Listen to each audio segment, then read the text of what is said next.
in the matter of the state of Georgia versus Jose Ibarra. Be the truth, the whole truth, and nothing but the truth, so help you God. I do. Please take a seat, state your first and last name, and spell it for Madam Court Reporter. Jonathan Simon, Jonathan, Simon, Simon. What do you prefer living? I'm a police officer with the University of Georgia Police Department. I've been doing that for the past 3 years. What are your duties and responsibilities there? Primarily answering calls for service, patrolling around, looking for issues of safety, of matter of life and property, and enforcing the state of Georgia laws. Were you working in that capacity on the 22nd day of February 2024? I was. Did you respond to a 911 call made by a student, Tejaswi Sararathi, at 310 Rogers Road? I did. Is 310 Rogers Road in Athens, Clark County, Georgia? It is. About what time did you get the call, and about how long did it take you to get there? I got the call at 7:59 in the morning, and I arrived on scene at approximately 8:06 in the morning. May I approach the witness, Your Honor? Yes. Were you wearing your body cam that day? I was. And have you had a chance to look at the contents of State's Exhibit 277? I did. What is State's 277? This is going to be my body camera footage for this time frame. And does it fairly and accurately depict those recordings, and is a true and accurate recording of your body cam from the 22nd day of February 2024? It is. So we move to admit 277 and request permission to publish. No objection.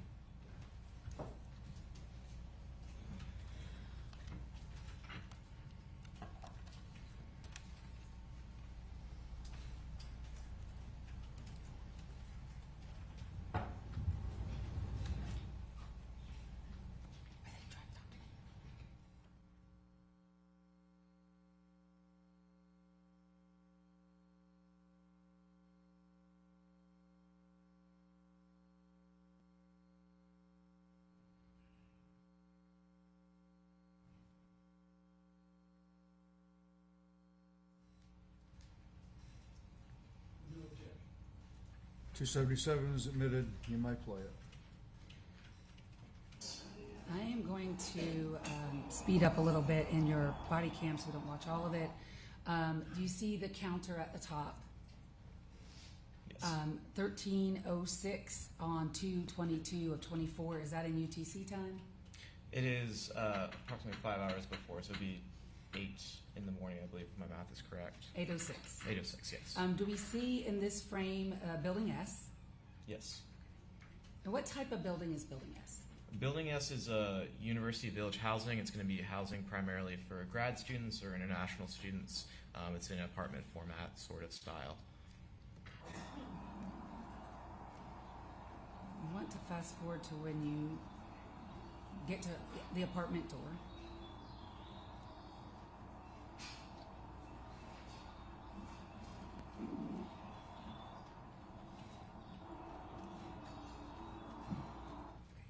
I'm going to stop you there at 13:07. Is that the front door to 114? It is. Tell us about that door. Is there a screen door? Yes, it's a screen door up front, and then there's going to be a larger metal door right behind it. So do we see the screen door there in the center of the frame? Yes.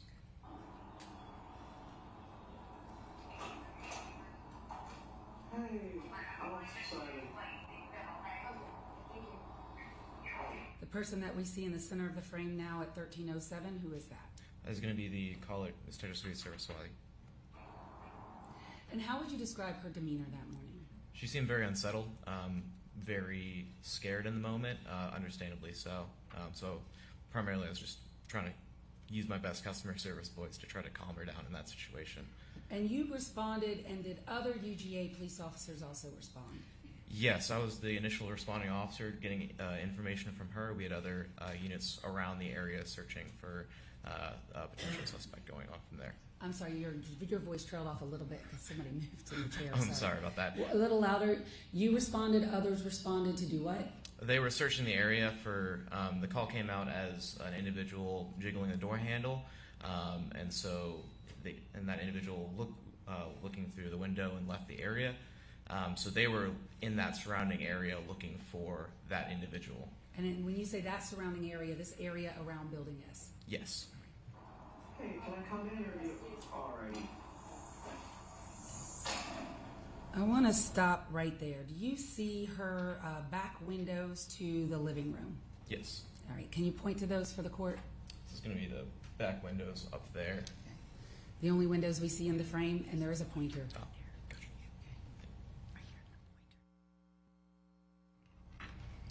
It's going to be right here. You got to go up behind you because there we go. no, we can't see Yes. that. All right. Thank you. Right there. And how would you describe her blinds? They are open at the moment. So I'm just gonna get one thing over the radio. 6427. I believe it's gonna be the north facing at the end of the building. Hey, so you okay? Oh, gotcha. I understand it'd be a little bit scary. I'm just gonna be asking you a couple questions, get some clarifying information, okay? And without going through everything she said to you, did she eventually tell you somebody tried to get in her apartment? Yes. And did she say that she saw the person on the back of the apartment in the blinds that we just saw? Yes, she said it was the same individual. Okay. And what did that person do in the back? Walking by, she stated that he looked into the open window, looking inside the room. You're taking a shower, correct? And you heard something going on? Yeah, I heard like something was moving, and I just heard it was someone from upstairs. I usually hear that. And then when I actually came out, I heard it coming from the door.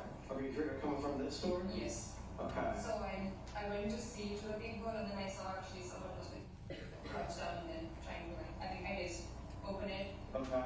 And then I thought it was just maintenance without opening, but I was like, why would they do that right in the first knock? Yeah. So, and then I said, excuse me, and as I said that, they tried to duck down, and I could see them knocking. Mm-hmm. And then they went away, and then after that I tried to get the phone. Then when I was standing by the door, then I could see them peeping, trying to peep and take a look. They're trying to look into that. So at no point did they ever enter your No, they didn't. Okay, good. Okay, so I'm going to stop it there at 1309 for the record. Did she give you a general description of this person? Yes, she gives me a general description. And what's the general description that was given? So a male of an unknown race with a black jacket and a black cap. She didn't give any other details because she stated he was crouching down at the door when she looked through. And did you put that information out on the radio? Yes, I did put that in the radio. And did you and other officers begin to try to search for that individual? I did not search at this time. The other officers were searching. I searched later on after this call was completed. And at 1309, we can actually see someone in the back of her window right now. Is that right? Yes. And who is that person? So that is our intern currently. Right in front of her was Corporal Bridges with UGPD. And in standing in the threshold of, or at the door inside Tasia Lee's apartment, did you have any difficulty seeing out that back window? No, you can see completely clearly. Is there camera footage around this building? Yes, there was camera footage around this building at the time. And I'm going to take that up with another officer who looked at that. So I believe at this point, Your Honor, I'll pass the witness. Any questions? Yes, Officer Simon, just briefly, it looks like so we see that you were there speaking with the caller at so between 8:06 and 8:09 in the morning? Yes, sir. And then you left shortly after this, but then you came back later, right? Yes, sir. At about 9:05? Is that right? Yes, sir. And that you and Corporal Bridges came back about an hour later? It was just me and Corporal Bridges at 9:05, and then Corporal Bridges did another check at 9:40 roughly. Okay. And this was, I'm guessing y'all came back those two more times just to walk around and make sure you didn't see the suspicious person? Yes, we were looking for that suspicious person again, yes. And neither of y'all saw anyone at either 9:05 or 9:40? No, sir.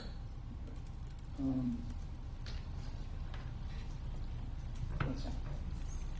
Anything else, Ms. Ross? No, sir. Can you be excused? Yes, sir. Any objection, Mr. Donnelly? No. You're excused. Call your next witness. The state calls Sally Kierisky, K-I-R-I-S-K-Y.